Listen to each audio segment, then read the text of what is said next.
సత్యము మిమ్మల్ని స్వతంత్రులనుగా చేస్తుంది అన్నాడు.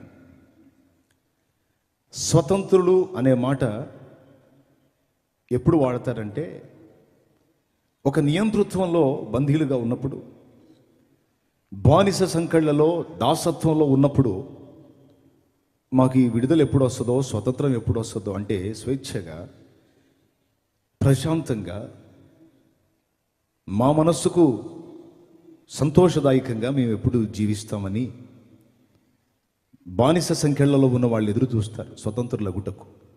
యేసుప్రభు అంటున్నాడు, ప్రపంచ మానవాళి మొత్తం కూడా దాస్య శృంఖలాలలో ఉంది అంటాడు. ఏంటి దాస్యం? దేనికి దాస్యం చేస్తున్నాడు అంటే, పాపానికి దాసులైపోయారు, బందీలైపోయారు, శాపాన్ని అనుభవిస్తున్నారు. సర్వసమృద్ధి ఉన్నా నెమ్మది లేని జీవితాన్ని అనుభవిస్తూ ఉన్నారు. తినటానికి ఉంది, కట్టుకోవటానికి ఉంది, ఉండటానికి ఉంది, అన్నీ ఉన్నాయి, కానీ నెమ్మది లేదు, మనశ్శాంతి లేదు, సంతృప్తికరమైన జీవితాలు కావు. పెదాల మీద నవ్వు పులుముకొని ఏదో ఆనందాన్ని వెళ్ళదీస్తున్నట్టు కనపడుతున్నారు, కానీ చాలా జీవితాల్లో చేదుంది.